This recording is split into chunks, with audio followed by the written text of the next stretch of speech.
So, what can I say about Free State of Jones? It was alright.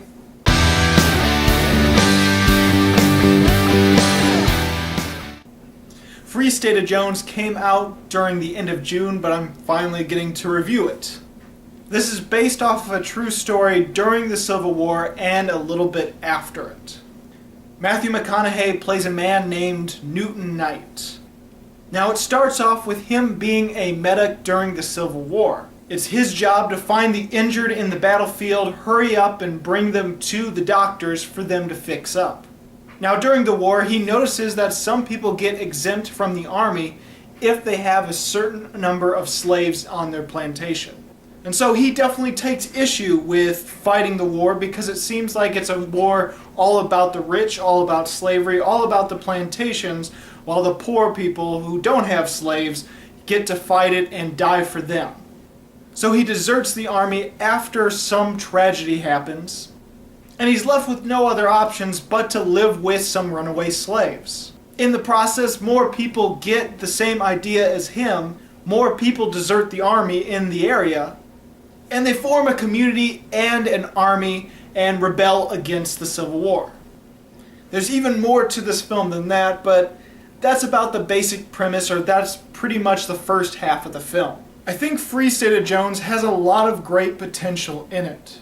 One of the best things of this movie is definitely the acting of the entire main cast. Matthew McConaughey is great as usual. The actress who plays the former slave girl, Rachel, that Matthew McConaughey's character eventually falls in love with, I'm going to put the actress's name down below. She was really great, and I know I'm not going to pronounce that right. There was something familiar about her, but then I remembered, oh yeah, she was in Concussion with Will Smith. She was the love interest in that movie. She's really good in this one too. And the actor that plays the runaway slave Moses was really great as well. There's a bunch of other actors and actresses that also did a good job in this movie, but I'd rather just say, you know what, almost the entire cast of the film was really great. Now this probably won't happen, but I wouldn't be too surprised if there's a couple Oscar nominations for this movie in the acting department. It probably won't happen because I'm sure there'll be later movies this year that get bigger praise, but I wouldn't be surprised if Free State of Jones has some acting nominations. The action sequences of this film were really great as well. The opening alone shows the brutality of the Civil War, or at least that particular battle. But given that Matthew McConaughey's character is a medic, it gives you the opportunity to see some of the injured soldiers and some of the really graphic, bloody stuff that happened. Other than that, I don't remember it being all that bloody throughout the rest of the film.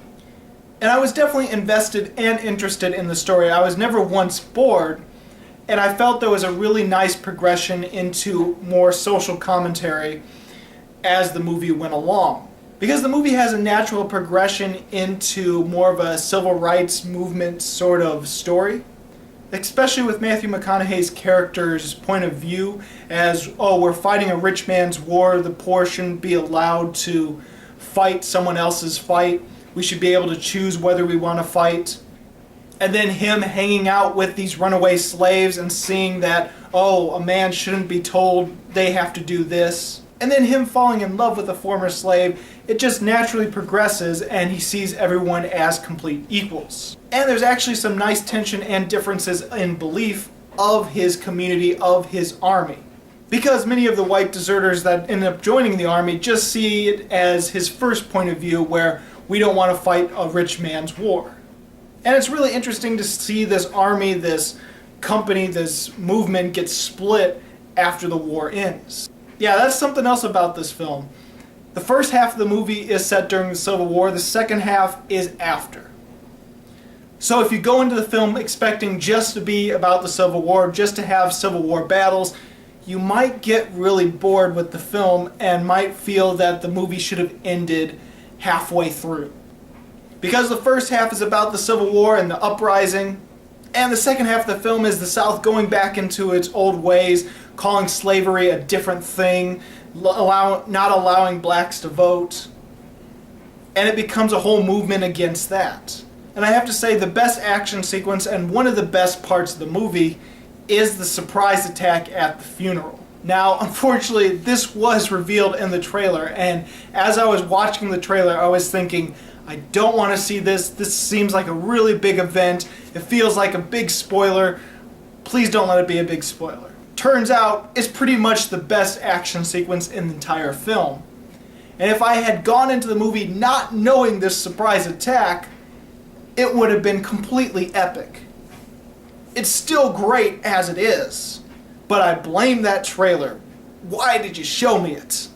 Even though there is really great things, really great potential in this movie, there are a few things that are lacking, and things that make it a little bit too much of a mess. For one, this movie tries to tell too many things at once, and it tries to cover a long bit of history. And so the movie does feel stretched out. It feels like there are moments where they could have gone into more detail, could have added more depth to it, but they're like, oh no, we gotta get to the next scene because we only have so much time to tell this really long story. And there are moments where it feels like something is cut out of the movie. Now there are many times when something happens, whether it's an action sequence, something that's supposed to be shocking and make you mad. There's many moments where something is supposed to happen. You get the prelude to that thing, you understand what's going to happen, and you see this build up to this horrible event that's about to happen, and then it skips in time to the aftermath of that thing. So you don't really see the shocking event, you don't really see, oh, this is what happened, you know what's going to happen, then it skips forward into the aftermath of that happening. And I know that could be part of a style for a movie. I know that this kind of thing happens in other movies as well, where they build up to this event so much so that you know exactly what's going to happen, and you're expecting this bad thing to happen, or this great thing, or this awesome thing, or something to happen, and then they skip to the aftermath rather than actually showing you the event, even though you can think clearly of what exactly happened. But I feel this movie does it a little too much, to the point where it feels like it's skipping its most dramatic moments. There's one thing that's not revealed in the trailers, and it's really jarring when it first happens. This movie is skipping back and forward into time. Well, technically all of it is in the past because it's not during present time, but it keeps skipping back and forth between the Civil War era and the 1950s, I believe, or somewhere along that decade. Now, the segments of the 1950s era, it's really small and there's very few scenes of it. But basically what's happened in the 1950s era is there's a court case and someone's being investigated.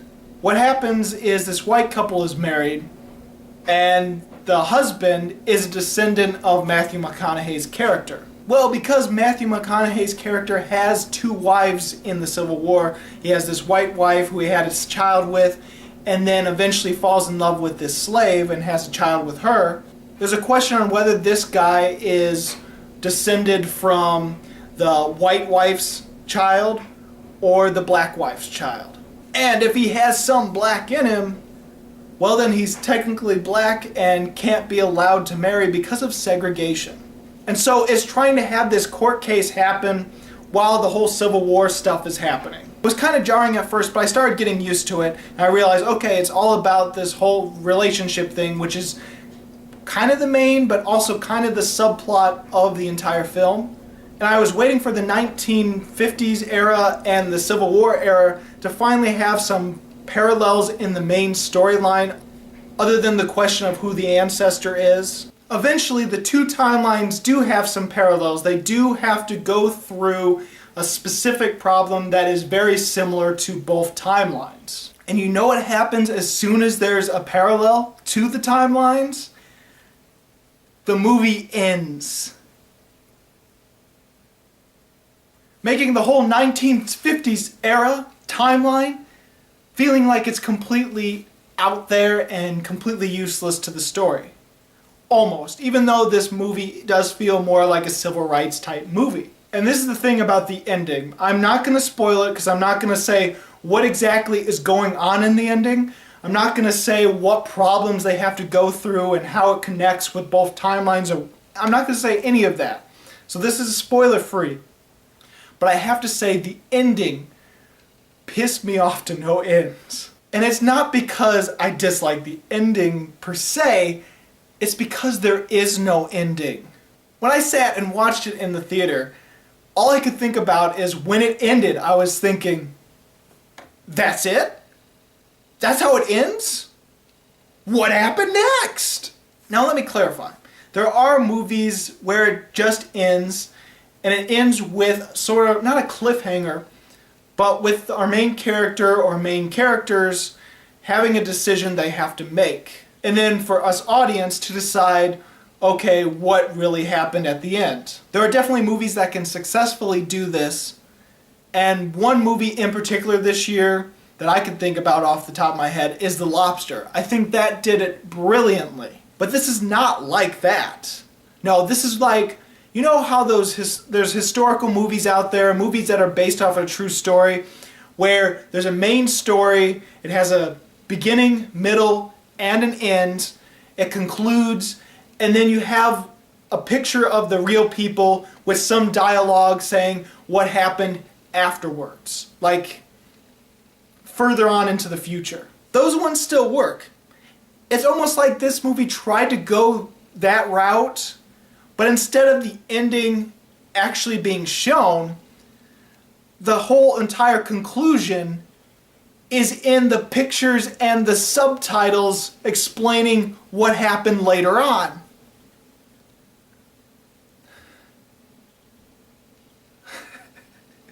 Ultimately, that was the worst part of the movie for me, but thankfully the rest of the movie was still good enough and moments I still really enjoyed that I can't fully give this movie a disliked rating. So I'm going to balance out Free State of Jones to 3 stars. It is entertaining. I ultimately liked it. I cared about the characters. I thought the acting was good, and there's a lot of great potential. But the movie is a bit of a mess. There are things that feel like they shouldn't be in there. There are things that feel like they are missing, and the ending felt like there was no ending at all. So, did you see Free State of Jones? What did you think about it? Go ahead and comment below. And if you like this video and you want to see more, please subscribe and check out my movie reviews of 2015 and 2016. As always, this is Bruce Gifford, and this was Just My Opinion.